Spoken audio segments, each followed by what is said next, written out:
Hello guys! So I'm here again, your Pinay vlogger in Finland, Gina Chanitas, and I am with my husband Eljan and Essential. Say hi to them. So Hi. for today's vlog, okay, hi! Again! Hi. So for today's vlog guys, tuturuan ko kayo kung paano kumuha ng home insurance. Kasi dito sa Finland may mga apartment na mandatory kumuha ng home insurance. Kasi kami sa first apartment namin, dahil under agency kami, so hindi pa kami yung mismong landlord doon. So this time may na kami, sarili ng kami contract. So kami na mismo yung gumawa ng contract. So, kaya kailangan na namin ng insurance. At yun yung ituturo ko sa inyo. So, disclaimer lang, itong ituturo ko based lang din sa experience ko ha. Hindi po ako expert sa insurance. May konting alam lang. Pero, yun nga, hindi naman tayo expert. I-share ko lang sa inyo. And itong insurance na to, hindi rin ako affiliated. So nagtanong-tanong lang din ako kung ano insurance sa mga friends ko dyan. And mas marami kasing kumuha ng insurance na to. So hindi ko masasabi kung maganda ba siya. Yun. So ayun na nga. Yun, so kinuha kong insurance ay If.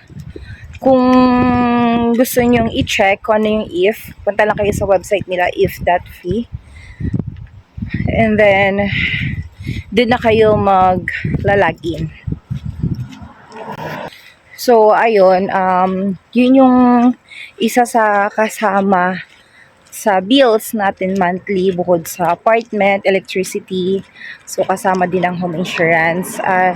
Kayo ang pipili kung ano yung gusto nyo, kung gusto nyo insurance ay sakop lang sa apartment nyo or pati yung buong apartment talaga, like kasama yung storage kung saan nakalagay yung mga gamit nyo. So yun, may ganong pagpipilian. Tsaka yung price ng home insurance ay nakadepende po yun sa laki ng apartment. So kung maliit lang yung apartment nyo, maliit lang yung magiging nyo, annual pay nyo. Kung malaki, yun. So nakadepende siya sa laki ng apartment. So, eto na guys. Papakita ko sa inyo kung paano kumuha ng insurance. Napakadali lang. Okay, so maglalagin kayo sa if.fi. At first, ilalagay nyo yung information nyo, yung address nyo, yung personal details nyo, and then, importante is yung sukat nung apartment nyo. Kasi doon magbe-base kung magkano yung babayaran nyo sa apartment. At isa rin dito, kung yung pipiliin nyo ay yung sakop nyo lang, yung babayaran nyo, yung sa insurance, or kung gusto niyo na extender, which is yung Kotivaku to Slaya, yan yung hanggang Varasto. Kung gusto niyo makover yung bike nyo or anything na sa loob ng buong building, or like yung phone nyo, kung malaglag, kung gusto niyo makover din yan para mabayaran in case. So, yan ang piliin nyo, which is yan yung pinili ko. So, dito naman, kung makikita nyo, may valid si Vakutuksin o Mavasto. Yan yung deductible. So, maraming hindi nakakaalam kung ano ibig sabihin ng deductible. Ang ibig sabihin yan yung out of pocket. So, for example, kung yung damage ay nasa 2,000 euro, ang ilalabas mo lang, kung pinili mo ay 150, ang ilalabas mo lang sa pocket mo ay 150, and then the rest sa insurance na magbabayad. Pero kung yung pinili mo is 250, ang ilalabas mo ay 250 kung magbabayad, and then the rest is insurance.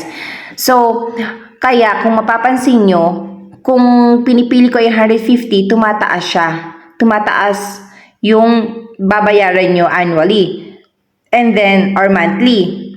Pero kung pinili ko ay 250, bumababa naman yung monthly nyo. Kung pipiliin ko ay 450, mas mababa siya kasi ibig sabihin 450 yun yung babayaran mo sa insurance, yung ilalabas mo sa packet mo, and then the rest is sa insurance na. So, the more na mas mababa yung monthly mo, the more na mas malaki yung deductible mo, yung ilalabas mo. Kaya maraming nagsasabi, magkano lang naman binayaran ng insurance, ang laki ng binayaran ko, kasi maraming hindi nakakaalam yung sa deductible dahil nga tayo, tinitignan lang natin yung magiging monthly natin pero hindi natin tinitignan yung kung magkano yung ilalabas mo na pera galing sa packet mo at kung magkano yung babayaran ng insurance.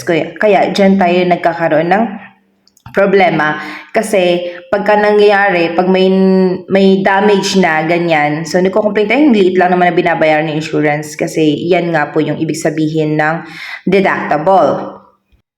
So, sa payment naman, ikaw ang pipili kung gusto mo ng monthly, kung gusto mo ng quarterly, or kung gusto mo ng isang bayaran. That's okay. Alright? And then, next tayo. So, nga pala guys, pwede nyong i-translate into English yan para mas maintindihan nyo. So, ayan na yung total ko kasi ang pinili ko is 150. So, mayroon akong discount na 20.33 euro at yun yung total ko is 182.86 yung annual home insurance ko. Ayan, so after nyan, i-ano nyo lang, take out nyo lang, ganun. Alright, so after a week, naka-receive na ako ng last car bill from the Eve and ito yung babayaran ko, 45.73 for 3 months. So that's it. So that's all for today's video, and don't forget to subscribe, click the notification below, mag-comment para updated din kayo sa aking mga vlogs. Thank you so much. And please share. Bye-bye for now. See you on my next vlog. Kitos!